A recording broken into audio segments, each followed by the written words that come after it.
Périodisation et phase d'entraînement en triathlon, c'est le sujet du podcast d'aujourd'hui.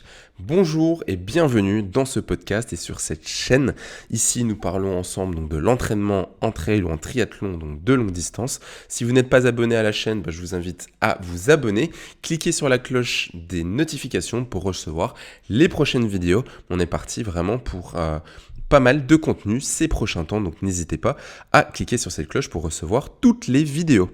Aujourd'hui, on va voir un guide essentiel sur la façon de périodiser votre entraînement de triathlon. Périodisation et phase d'entraînement en triathlon. Question rapide. Est-ce que vous savez quel entraînement vous allez faire demain ?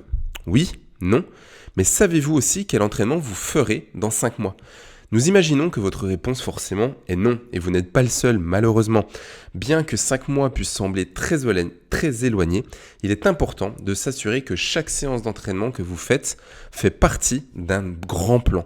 Sans planification, vous avez peu de chances de trouver la bonne combinaison d'intensité, de volume, de récupération et de progression dont vous avez besoin pour atteindre votre pic de forme le jour de la course. En termes d'entraînement, on appelle ça la micro-planification et la macro-planification. La partie micro consiste donc à planifier en détail les prochains jours. La partie macro, quant à elle, implique de penser à plus long terme et de planifier à l'avance. C'est ce qu'est la périodisation, la macro-planification. La beauté de la macro-planification, donc les macrocycles, est que vous pouvez diviser votre année d'entraînement en plusieurs parties. Pendant ces périodes, vous pouvez vous concentrer sur l'amélioration de différents aspects de votre condition physique plutôt que d'essayer de tout faire en même temps. Et ça, c'est ce qu'on va appeler la périodisation qui s'applique parfaitement au triathlon, à la course à pied, au duathlon, au cyclisme, enfin presque à tous les sports. La périodisation, c'est la première chose à laquelle nous pensons lorsque nous concevons un plan d'entraînement pour un athlète. C'est la base sur laquelle tout le reste est construit. Un modèle de périodisation qui est connu de beaucoup a été défini par Geoff Reel dans son livre La Bible du triathlon et on va décomposer un peu ici dans cet article ces points, le point de départ un petit peu et ensuite chaque entraîneur va pouvoir justement ajouter, modifier en fonction de son ressenti, en fonction du suivi qu'il a fait avec les athlètes sur les dernières années pour vraiment pouvoir créer la recette qui va être parfaite pour nous en tant que coach et pour les athlètes que l'on va encadrer. L'objectif donc de ce podcast, c'est donc de vous aider à comprendre les 6 phases principales distinctes afin que vous puissiez vous aussi les appliquer avec succès dans votre propre entraînement.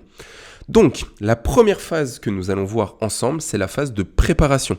Généralement, c'est une phase qui peut durer environ 4 semaines. En début de macrocycle, si on part du principe qu'on va commencer une année, par exemple, début janvier, ça peut être un premier cycle qui va démarrer à peu près début janvier. On n'oublie pas, le premier macrocycle, c'est un cycle qui va se débuter plusieurs mois avant votre objectif principal.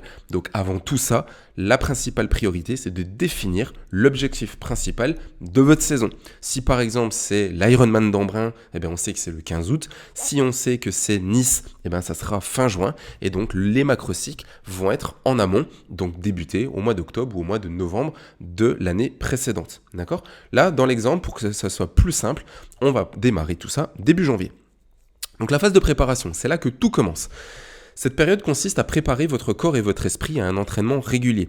Elle doit durer environ 4 semaines. Pendant cette période, votre objectif, c'est déjà de vous lever du canapé et de commencer à vous entraîner.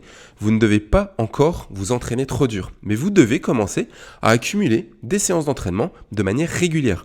C'est aussi un bon moment pour essayer de nouvelles choses, comme par exemple une nouvelle piscine, un nouveau groupe d'entraînement, un nouveau vélo, un travail sur votre foulée en course à pied, de nouvelles chaussures sur lesquelles on va pouvoir justement travailler au fur et à mesure de la saison de manière progressive. Et la progressivité, c'est l'un des facteurs, c'est l'un des principes fondamentaux de l'entraînement, ne l'oubliez pas. Nous appelons donc cette phase d'entraînement, c'est la phase sans culpabilité, car si vous devez manquer quelques séances, c'est pas la fin du monde et c'est plutôt à cette période-là que vous pouvez vous permettre de le faire. Ensuite, on va avoir la phase de base. Généralement, c'est une phase qui peut durer environ 12 semaines, par exemple entre février et avril. Une fois que vous avez effectué un premier mois d'entraînement préparatoire, il va être temps de passer à la phase suivante. La période de base a été décrite comme étant semblable à une pyramide égyptienne. Plus la base de la pyramide est large, plus le sommet qui peut être construit dessus peut être élevé. L'accent est mis ici sur l'entraînement d'endurance à faible intensité, ainsi que sur des séances de compétences de vitesse, impliquant quelques courts efforts à haute intensité. Après 4 semaines, vous devriez également inclure des séances d'endurance musculaire consistant en de longs efforts, 5 à 20 minutes par exemple, à un rythme de course d'environ 1 heure, avec des périodes de récupération relativement courtes. Pendant cette phase, vous pouvez vous concentrer sur l'amélioration de votre condition physique générale, sans l'interruption constante des courses régulières. La troisième phase dans cette phase de périodisation, selon le modèle de Geoffriel, c'est une phase d'un peu de développement. C'est une phase qui va durer généralement 8 semaines, à peu près, entre mai et juin, dans notre exemple. Après 8 à 16 semaines d'entraînement de base, il est temps de passer à la phase de développement. Pendant cette période, vos entraînements deviennent plus spécifiques à la course et moins généraux.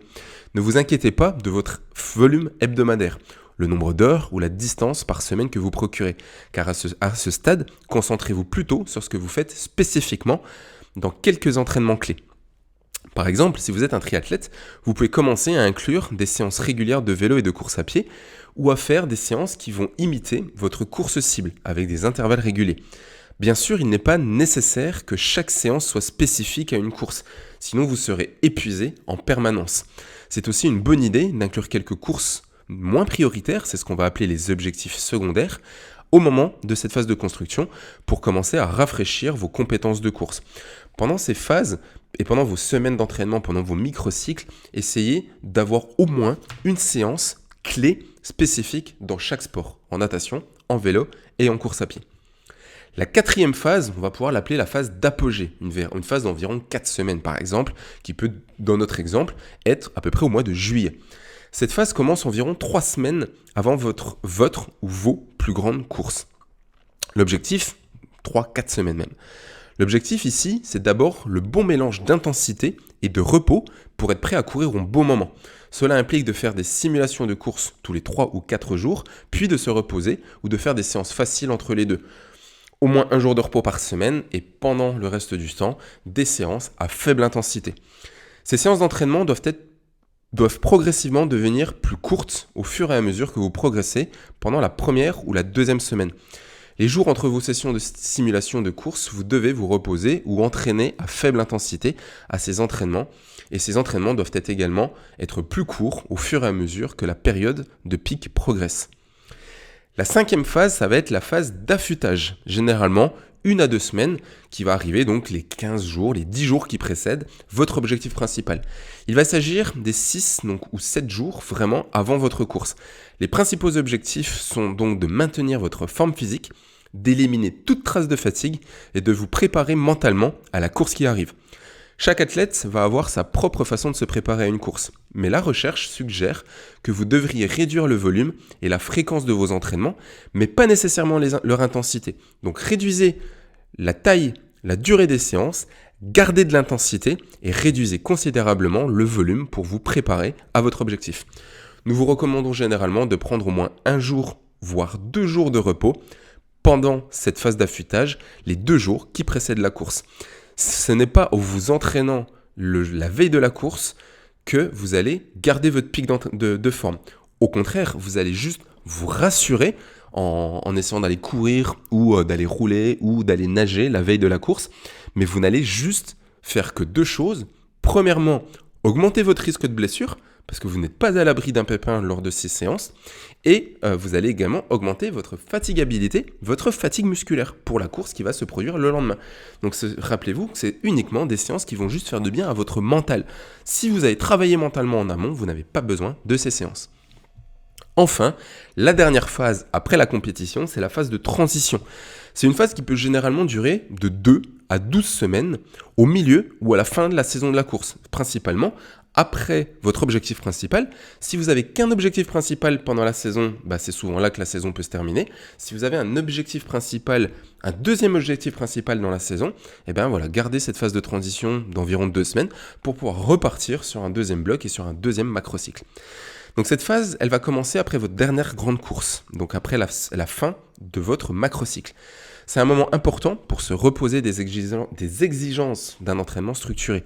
Cela ne veut pas dire que vous devez tout arrêter, mais vous devez vous efforcer de rester en forme et en bonne santé plutôt que d'améliorer votre condition physique.